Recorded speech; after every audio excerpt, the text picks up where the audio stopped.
ফেলেছো? তুমি রান্নাঘরে ঢুকে কেন ফেলেছো?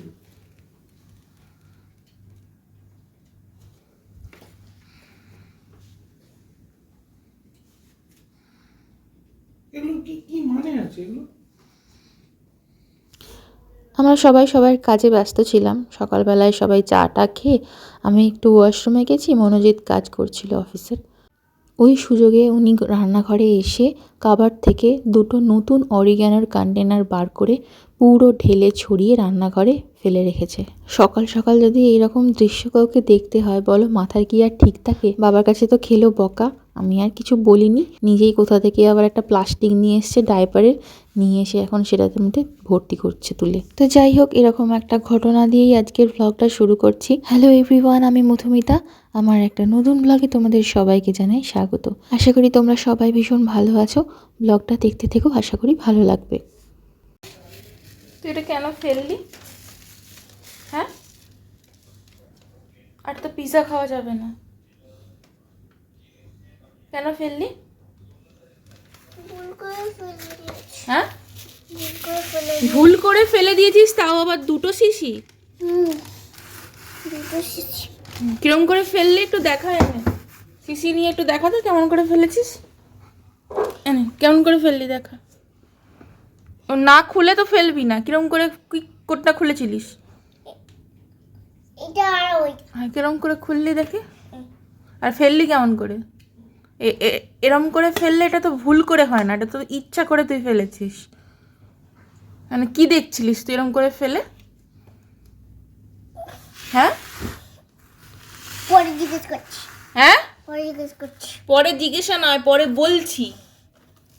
আমি তোকে জিজ্ঞেস করছি যে ফেললি যে, কি ফেলে কি দেখছিলিস তুই এটা দিয়ে? হ্যাঁ, করা যায় কি না? কি করা যায় কিনা? শিশুগুলো শিশিগুলো কি করা যায়?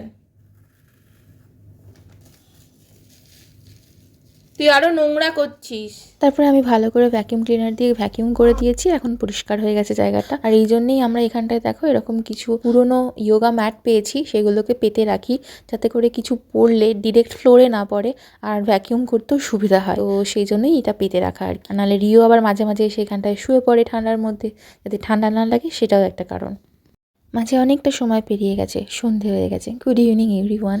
আজকে দেখো তোমাদেরকে দেখাচ্ছি আমাদের টিউলিপটা কত সুন্দরভাবে পুরোটা ফুটে গেছে, আর পাশেও কিন্তু আরেকটা ফুটবে করছে। কি করছিস তোরা এখানে কিচেন কাউন্টার টপে? খাচ্ছি। খাচ্ছ বাবা? কি খাচ্ছ? কি এটা? বললি তো এখন। পাস্তা।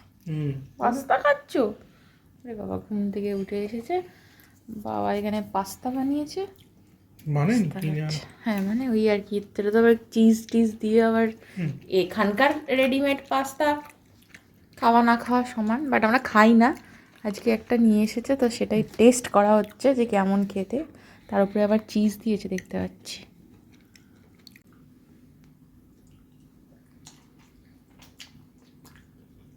কেমন? কোনো টেস্ট নেই।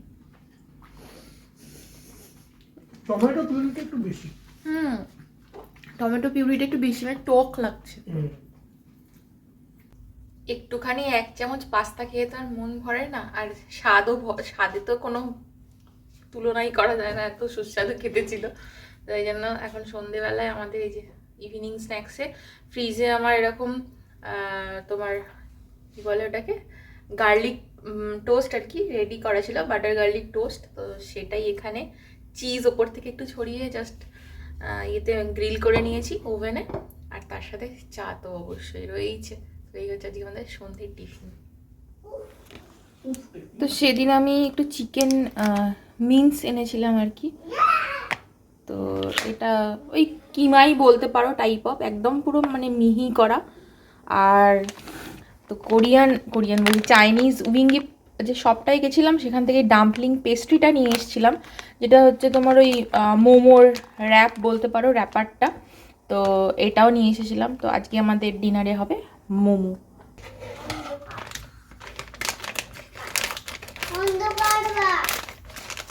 এটা ওই 400 গ্রামের একটা প্যাকেট ছিল, অনেক কটা তোমার মোমোর র্যাপিং ছিল। আমি কাউন্ট করিনি, তবে 30টার মতো তো ছিলই, কারণ বেশ পাতলা পাতলা ছিল আর একসাথে ছিল বলে বোঝা যাচ্ছে না হয়তো, কিন্তু অনেক কটা ছিল।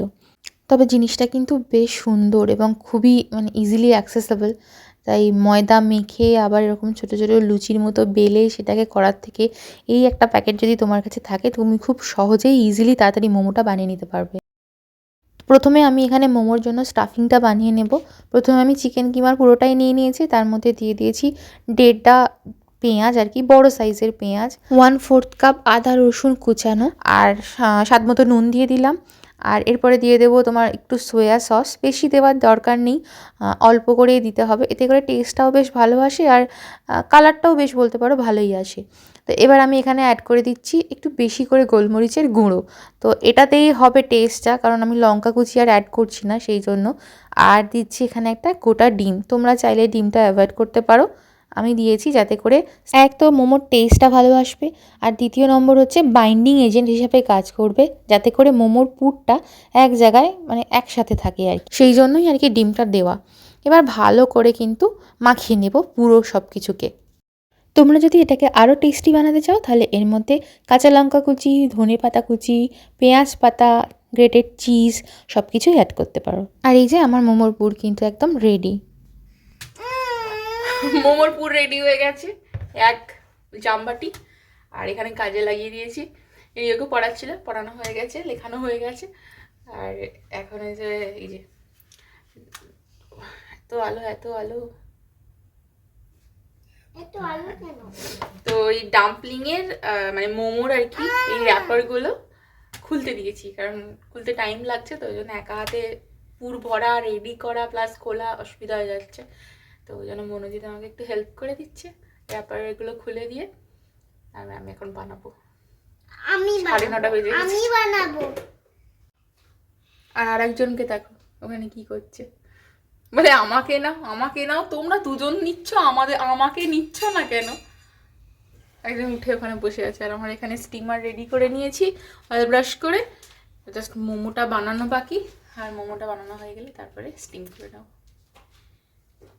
কিরে মোমো বানাবি? রিও বলছে মোমো বানাবে, এই সাঞ্চা দিয়ে হাতা দিয়ে মোমো বানাবে রিও। ঠিক আছে, দেখো আমার কাছে এটা অ্যাভেলেবেল আছে বলে আমি এই মোমো র্যাপার দিয়ে বানাচ্ছি। তোমরা কিন্তু এইসব খুঁজতে যেও না, তোমরা সিম্পল ময়দা, নুন, জল আর একটু তেল দিয়ে ভালো করে মাখবে, খুব বেশি নরম করবে না, একটু শক্ত রাখবে। তারপর ছোট ছোট লুচির মতো নেচি কেটে বেলে নেবে। তারপরে আমি এখানে একটা সোজা প্রসেস দেখাচ্ছি মোমো ভাঁজ করার, সেইটা মানে দেখে একটু করো, দেখবে খুব সুন্দর শেপ চলে আসবে। প্রথমে হাফ যে মোমোর র্যাপার রয়েছে সেটাকে শাড়ি যেভাবে প্লিট করে করে অর্ধেকটা করবে, তারপর অপর পিঠের সাথে ভালো করে মুখটাকে জুড়ে দেবে, তাহলেই একটা সুন্দর শেপ চলে আসবে। আর এই যে এখানে একেবারেই ইয়েটা রেডি করে নিয়েছি, স্টিমারটা অয়েল ব্রাশ করে এর মধ্যেই একেবারে রেখে দিচ্ছি, দিয়ে বসিয়ে দেবো।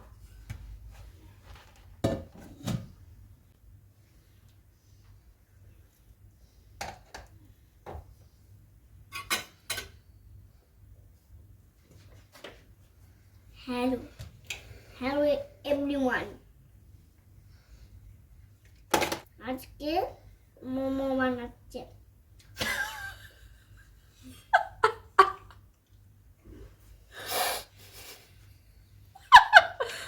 ব্লগার তৈরি হয়ে গেছে। আমি ভিডিও করছি। মোমো বানাচ্ছে, আজকে মোমো বানাচ্ছে।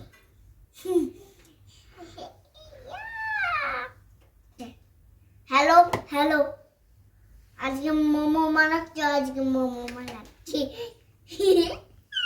এইটা ছাড়া কি তোর ব্লগে কিছু আর আছে? আজকে মোমো হচ্ছে মানে আজকে মোমো হচ্ছে, তো ঠিকই, তো আর কি থাকবে ব্লগে? আর কিছু হচ্ছে না। আর কিচ্ছু নেই বল, আজকে শুধু মোমো বানাচ্ছি আমরা। Yes. ওইটা মনোজিৎ আবার এখানে ট্রেন্ডিং খাবার বানাচ্ছে। এটা কি কি ওরে বাবা, হোক দেখা যাক। আজকে রান্নাঘরটা ছেড়ে দিয়েছি, বলেছি তুমি বানাও। যে কি অদ্ভুত অদ্ভুত আমাদের সামনে আসতে চলেছে খাবার দাবার, দেখা যাক। টানা টানা টানা। আজকের শেফ হচ্ছে Monojit Ghosh. Recipe pan fried chicken momo. Wow, কি নাইস দেখতে হয়েছে। আমাদের এখানে চিকেন মোমো একদম রেডি, কিন্তু মনে হচ্ছে সবগুলো একসাথে জুড়ে গেছে। আমি এই ভয়টাই পাচ্ছিলাম, এতগুলো একসাথে দেওয়া হয়েছে তো। ঠিক আছে, খাবো তো। কি বলো, কি বলো পাপা? কিন্তু দেখতে হেভি হয়েছে, র্যাপারগুলো কি সুন্দর। তো আমাদের এখানে আজকের ডিনার মেনু সার্ভ হয়ে গেছে।